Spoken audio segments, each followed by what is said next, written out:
Bueno,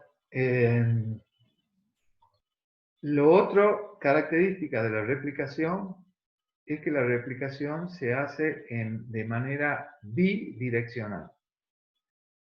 Es lo que se representa en la parte de arriba de esta fotografía.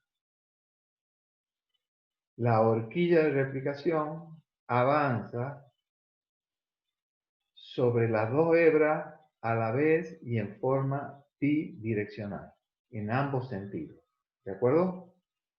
Lo que está abajo no es lo que ocurre. Lo que ocurre es lo que está arriba. ¿Entendido? Y si nosotros aquí tenemos una serie de fotografías de cómo se va replicando un DNA, y aquí tenemos la interpretación esquemática, el dibujito hecho en la parte superior. ¿De acuerdo? Entonces, Sí, profe. Sí, profe. se va avanzando de manera a partir del origen de replicación. Ahí alguien habló del origen de replicación. Se avanza. Normalmente las bacterias tienen un solo origen de replicación. Los eucariotas tienen varios orígenes de replicación porque tienen DNA que son muchísimo más grandes. Y entonces la replicación avanza en ambos sentidos. Acá tenemos otro estadio, acá tenemos otro estadio y aquí tenemos el estadio final donde se va a producir la escisión entre las dos nuevas moléculas de doble hélice que está conformada fundamentalmente por la hebra parental o hebra progenitora y una hebra que se sintetiza de nuevo.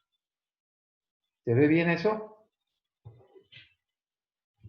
Esta separación también se hace o es llevada a cabo por estas enzimas que cambian el número de enlace, o mejor dicho, que modifican el superenrollamiento, ¿de acuerdo? Que se llaman topoisomerasa. Ahora, si tomamos el avance de la horquilla de replicación, la horquilla de replicación se lleva a cabo a partir de muchas enzimas y de muchas proteínas que están trabajando juntas y que conforman esto de el avance hacia uno y otro lado. Aquí vamos a ver uno de los lados y vamos a imaginarnos que eso está llevado a cabo por una DNA polimerasa.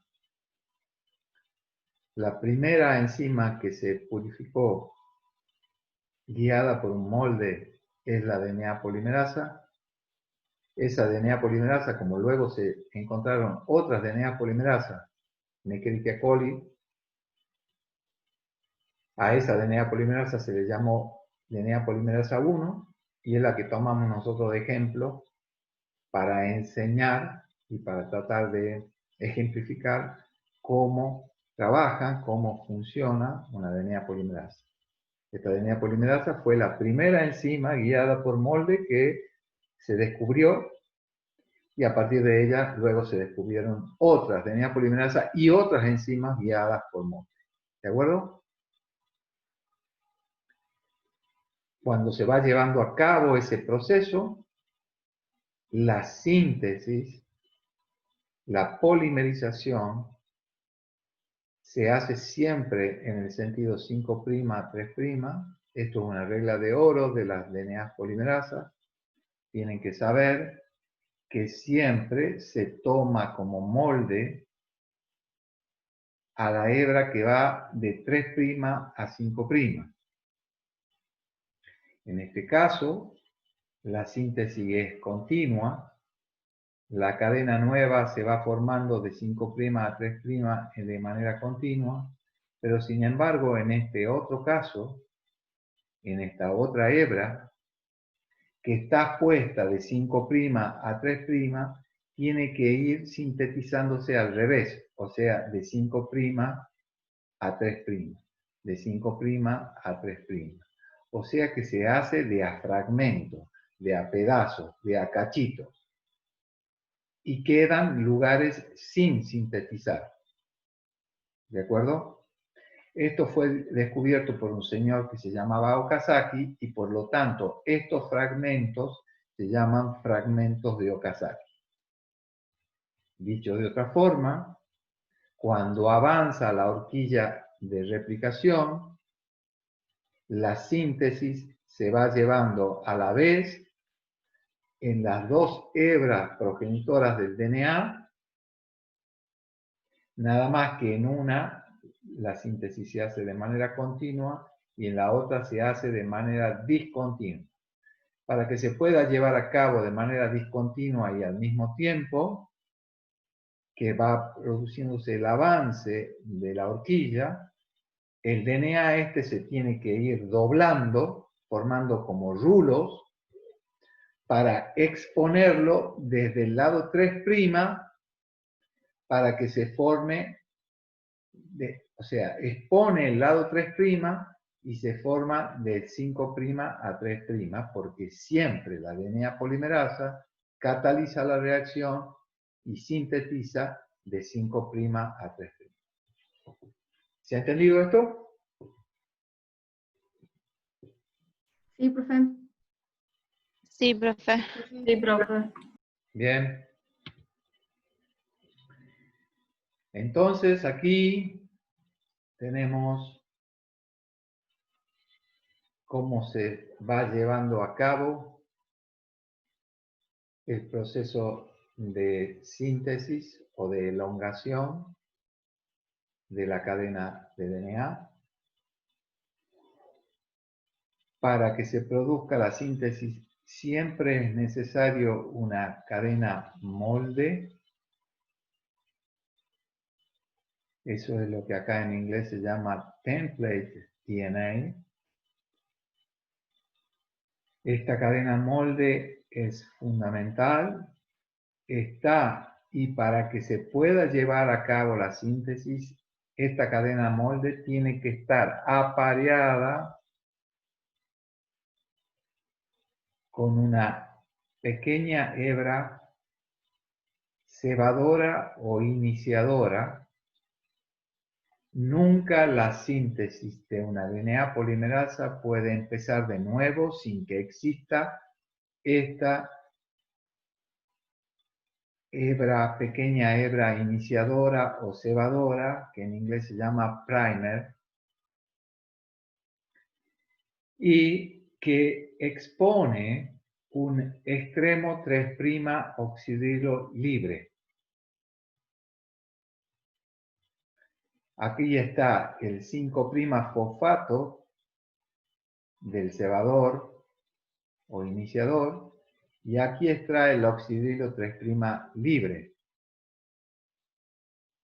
unido a esta pentosa, que a su vez está unido a esta guanina, y que a su vez tiene ya un enlace puente hidrógeno con esta citosina, o sea que el enlace ese se han formado, ¿cuántos puentes de hidrógeno hay? 3. 3, perfectamente. Entonces, lo que cataliza la DNA polimerasa es el ataque nucleofílico que produce este oxidrilo 3' libre sobre el sobre el fosfato más interno del nucleótido activado que viene entrando. Para que se produzca el enlace fosfodiéster es necesaria que se haya una complementariedad entre la base del nucleótido que viene ingresando y de la del molde.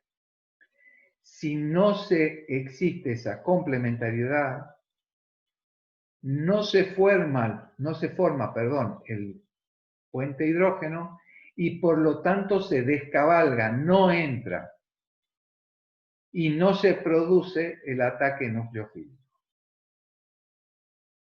Eso da una alta especificidad y una alta fidelidad a la replicación, debido a que si no existe esa complementariedad, no se lleva a cabo, y si se lleva a cabo, se produce un error, que luego es subsanado. Pero para que tengan una idea, se producen un error cada 100 millones de nucleótidos incorporados.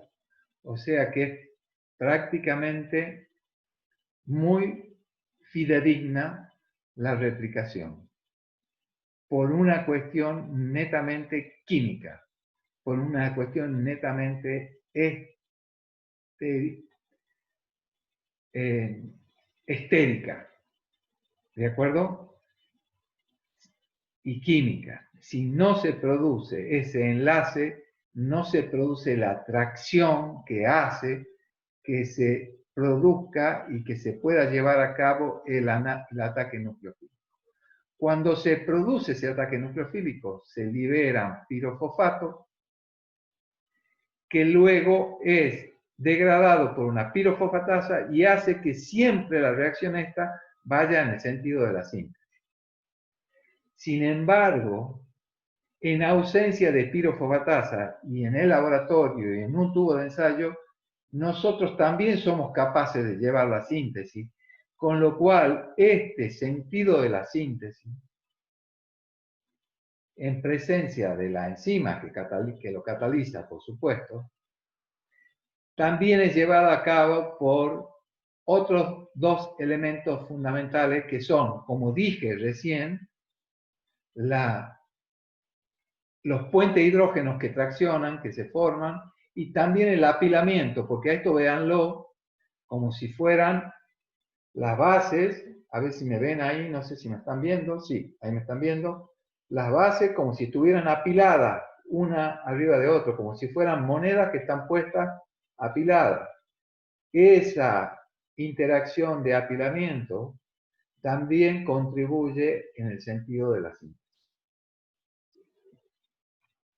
Y entonces se incorpora un nucleótido más y este fragmento que era AG, ahora aquí ya es AGT. ¿Se ha entendido este proceso de elongación?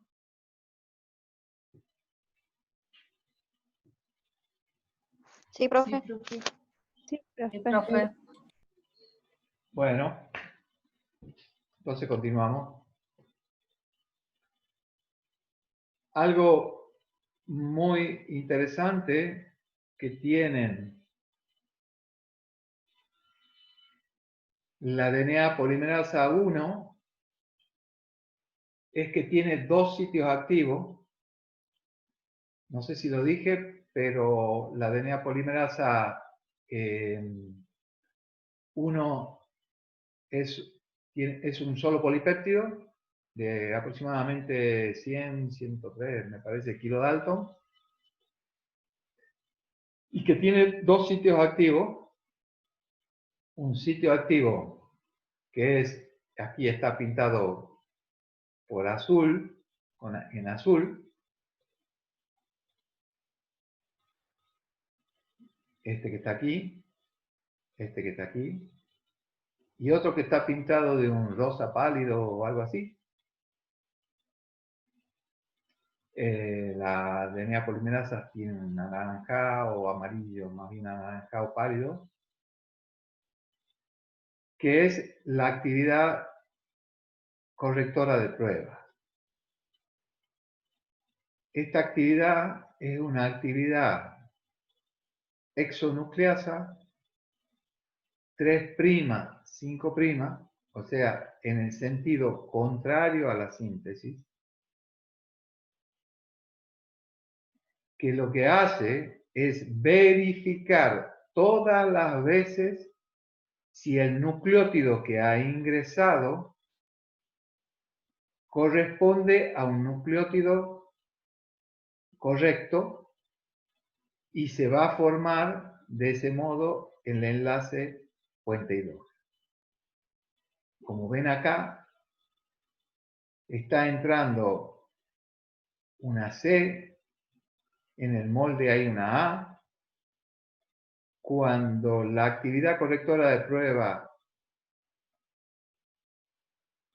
exhibe el sitio activo, mejor dicho, cuando la enzima, la DNA polimerasa 1, exhibe el sitio activo corrector de prueba, escinde al nucleótido que viene entrando porque es incorrecto y continúa con la síntesis incorporando un nucleótido correcto.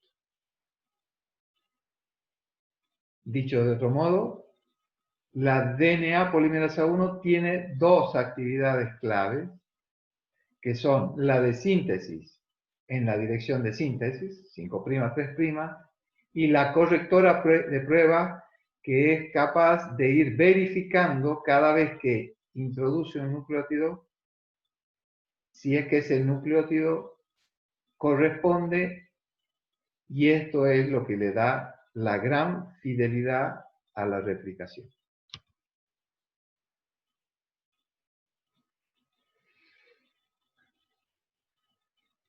Si uno piensa que las DNA polimerasas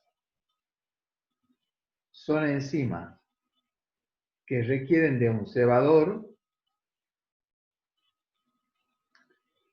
in vivo es muy difícil imaginarse quién ha introducido ese cebador, si es que siempre lo requieren. Entonces, esto lo vamos a ver mejor en la clase de mañana, pero ya les voy anunciando que los cebadores in vivo normalmente son moléculas de RNA que son colocadas por enzimas que se llaman primasas, que son RNA polimerasas.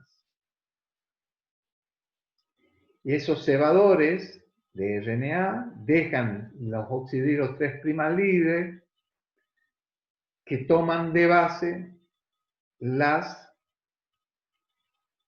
DNAs polimerasa para llevar la síntesis a cabo en el sentido 5', 3'. Y esos cebadores, que aquí está pintado de verde, tienen un pequeño agujerito con el DNA que se formó de nuevo de 5', 3' hasta aquí.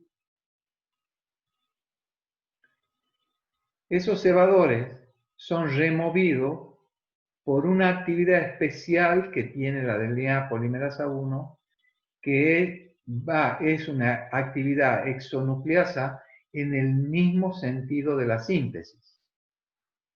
Entonces, remueve el cebador y cubre con DNA el lugar que antes estaba ocupado por un RNA, dejando un agujero, una mella.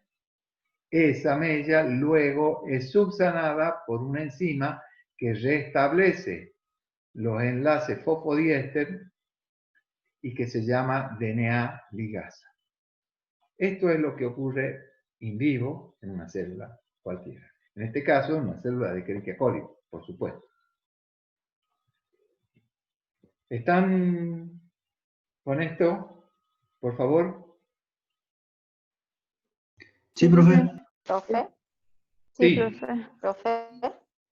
A ver, ¿quién hace la ¿Podría pregunta? volver a explicar las... Bueno, ¿cómo no? ¿Profe? Sí, sí, sí. ¿Quién habla? ¿Qué podría volver? Mónica. Mónica, perfecto. No, es que no te veo, por eso es que ahora sí te veo. Ahí está, Mónica. Bueno, veo tu nombre. Bueno, está bien. Profe, ¿qué podría volver a explicar las actividades que tiene las dos actividades que tiene la ADN polimerasa? Perfecto. Sí, sí, señora. Nada más que tiene tres actividades. Tiene la actividad de síntesis en el mismo sentido, en la actividad polimerasa de síntesis, ¿de acuerdo? La de elongación, que es la que hemos hablado hace un ratito, que es la que se llevaba a cabo con la elongación, o sea, esta que está aquí. Se produce cataliza el ataque nucleofílico sobre el nucleótido que viene ingresando. Como ese nucleótido es correcto, se forma el enlace fosfodiéster, este que está acá, y se va rellenando, se va elongando, se libera pirofosfato. ¿De acuerdo? Esa es una de las actividades. La otra de las actividades es una actividad exonucleasa en el sentido contrario a la síntesis. O sea, en el sentido 3', 5'. Es la actividad que se conoce con el nombre de correctora de prueba. ¿De acuerdo? Es que se vuelve, verifica si el nucleótido que ha ingresado es el que debería haber ingresado, es correcto. Si lo es así, lo deja tal cual. Si no es así, lo escinde, lo corta y vuelve a colocar por la actividad de polimerización el nucleótido correcto. ¿Entendido? Sí. Esa es la segunda actividad. Y la tercera actividad que tiene la DNA polimerasa 1 es una actividad exonucleasa en el mismo sentido de la síntesis. Y esa le permite eliminar los cebadores que siempre in vivo son de RNA, ¿de acuerdo? Y reemplazarlos por DNA. Luego el agujerito que queda es subsanado, es unido, estos dos DNA son unidos por la actividad o a través de catalizado por una enzima que se llama DNA ligasa. ¿Entendido? ¿Ahora? Sí, profe, gracias. Bien. Sí. Hay una variante tecnológica, una variante artificial hecha por nosotros, los científicos y científicas, o sea, por los seres humanos, que hacemos artificio, que hacemos tecnología, de la DNA polimerasa 1 que se utiliza en ingeniería genética, en el laboratorio, que la van a usar ustedes, si hacen ciencia y si no, también la van a hacer, porque esto también ya se usa para hacer ciertas técnicas que se usan en la actividad libre profesional, que se llama fragmento Klenow, porque fue el que la desarrolló, fue un científico que se llamaba Klenow, que es una proteólisis parcial que le saca un cacho de los 100 kilodalton o 103 kilodalton, la lleva a más o menos a 70, 70 y tantos kilodalton, 73 kilodalton creo, que tiene el fragmento Klenow de la DNA polimerasa. Esa hidrólisis o proteólisis suave que se hace, se le elimina el fragmento que tiene la actividad polimerasa, perdón, la actividad exonucleasa en el mismo sentido de la síntesis. Y eso lo usamos para asegurarnos de que la enzima que utilizamos polimeriza y no degrada, porque si no son muy difíciles de controlar las condiciones in vitro, en el laboratorio, para realizar la polimerización.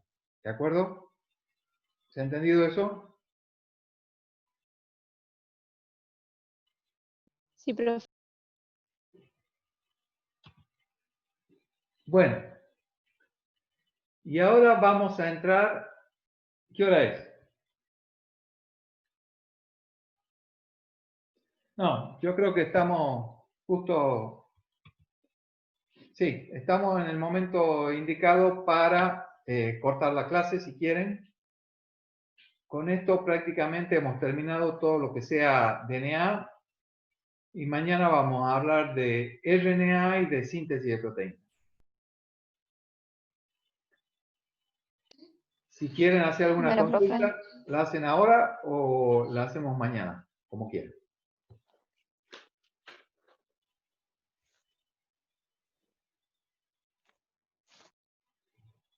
¿Estamos de acuerdo? A mí me ha quedado, Sí. ¿A vos te ha quedado? sí, a mí me ha quedado una duda, o quisiera que me vuelva a explicar el gráfico que tenía el porcentaje de GC con respecto a la temperatura. Había una gráfica que había de unas curvas del Ya, TM, la una estamos buscando, la estamos gráfica buscando. azul y roja. ¿Este? Ah, no, este. El anterior es, ¿Ese? sí, Perfecto. Bueno. Acá tenemos temperatura. ¿De acuerdo? 75, 80, sí, 85 sí, grados centígrados. Acá tenemos sí, porcentaje de desnaturalización. Esta curva sí. en azul es un tubo de ensayo que tiene un DNA determinado. Y esta curva en rojo Ujú, es un tubo de ensayo que tiene otro DNA. No es el mismo DNA. ¿Entendido? Estos DNAs sí, que están en el tubo 1 o en el tubo azul y en el tubo rojo tienen distinta composición de bases. O sea, tienen distinto porcentaje de GC, de ujú, apareamiento GC, o, dicho de otro modo, distintos porcentajes de apareamientos AT. ¿Entendés? ¿De acuerdo? sí, sí, El DNA que está en el tubo de ensayo 1 tiene una mayor proporción de AT respecto de GC. ¿Por qué? Porque su TM es menor, es 82,5 respecto del DNA que está en el tubo de ensayo rojo, que tiene una TM de 85. Ese tiene más GC porque tiene más enlaces, triples enlaces, triples puente hidrógeno, que el otro, porque requiero mucho menor temperatura para desnaturalizarlo que el DNA, este otro, que requiere más temperatura para desnaturalizar. ¿Lo ves? sí, Seguro, ¿no? sí, sí, profe. Bueno, muchísimas gracias. Gracias. Con esto vamos a terminar la clase. ¿Para que hago así? ¿Cómo hago? Ahí. Bueno, a ver, ya me fijo.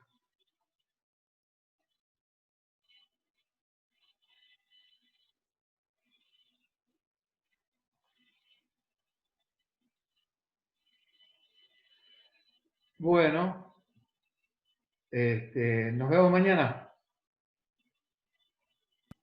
Un Chao, profe. abrazo. Y que Chao, profe, hasta luego. Hasta mañana, profe. Muchas gracias. chao, Profe, chao, chao. gracias. Hasta luego.